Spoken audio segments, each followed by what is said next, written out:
বন্দে মাতরম। সর্বপ্রথমে মঞ্চ ভূমিষ্ঠ এবং মঞ্চের সামনে এবং যতদূর পর্যন্ত মাইক আওয়াজ যাচ্ছে যারা আমার বয়সে বড় তাদের প্রণাম সালাম এবং জোহর জানাচ্ছি। যারা আমার সমবয়স্ক সহযোদ্ধা সহকর্মী বয়সে ছোট তাদের প্রীতি শুভেচ্ছা ভালোবাসা জানাচ্ছি। আজকে বীরভূম জেলার যে কোর কমিটি আমাদের মাননীয় মুখ্যমন্ত্রী বাংলার মা বাংলার বাঘিনী মমতা বন্দ্যোপাধ্যায় তৈরি করেছেন, সেই কোর কমিটির নেতৃত্বে আজকে রামপুরহাট সাব ডিভিশনে যে মহামিছিলের ডাক দেওয়া হয়েছিল সেই মহামিছিলে এই প্রাকৃতিক বিপর্যয় উপেক্ষা করে আপনারা সকলে সমবেত হয়েছেন, কাঁধে কাঁধ মিলিয়ে পায়ে পা মিলিয়ে এই মিছিলে হেঁটেছেন। তাদের সকলকে আমি স্যালুট জানাচ্ছি। আমরা মমতা বন্দ্যোপাধ্যায়ের সৈনিক, আমরা অভিষেক বন্দ্যোপাধ্যায়ের সৈনিক। এই প্রাকৃতিক বিপর্যয় দিনে আপনারা আরেকবার প্রমাণ করে দিলেন।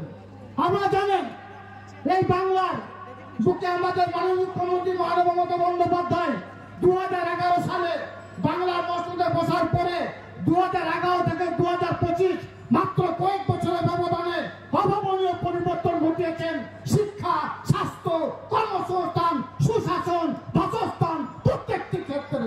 তাই বাংলাকে ব্যতি রেখে সারা ভারতবর্ষের মুখে যে অঙ্গরাজ্যগুলি আছে কোন একটি অঙ্গরাজ্যে দেখাতে পারবেন না এই ধরনের জনমুখী প্রকল্প আছে। তাই আপনার এখানে যারা আছেন আমার সংগ্রামী লড়াকু সৈনিক বন্ধুদেরকে বলবো, বাংলার বুকে কাটাকাটি খুনে রাহাজানি যিনি বন্ধ করেছেন বাংলার বাঘিনী বাংলার মা মাননীয় মুখ্যমন্ত্রী মমতা বন্দ্যোপাধ্যায়, তিনি একজন ব্রাহ্মণ পরিবারের কন্যা, তিনি হিন্দু মুসলমান শিখ খ্রিস্টান ইসাই সমস্ত সম্প্রদায়ের মানুষকে একসাথে তৈরি রেখেছেন। আমরা সকলে সব সময়ের জন্য মমতা বন্দ্যোপাধ্যায়ের হাতকে শক্ত করার চেষ্টা করব। আমরা সব সময়ের জন্য অভিষেক বন্দ্যোপাধ্যায়ের হাতকে শক্ত করার চেষ্টা করব।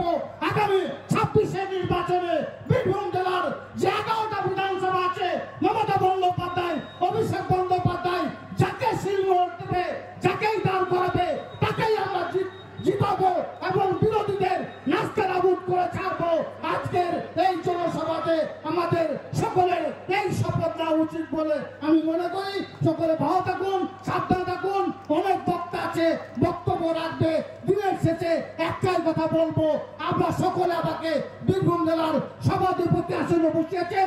বীরভূম জেলার উন্নয়নের স্বার্থে সুতরাং সবসময়ের জন্য চেষ্টা করব আমাদের পাশে থাকার, আমরা উন্নয়ন করার, আমাদের সুখ দুঃখ আপদ বিপদে মাননীয় মুখ্যমন্ত্রী মমতা বন্দ্যোপাধ্যায় অভিষেক বন্দ্যোপাধ্যায়ের নেতৃত্বে তাদের পরামর্শে আমরা পাশে থাকবো এই অঙ্গীকার করে গেলাম।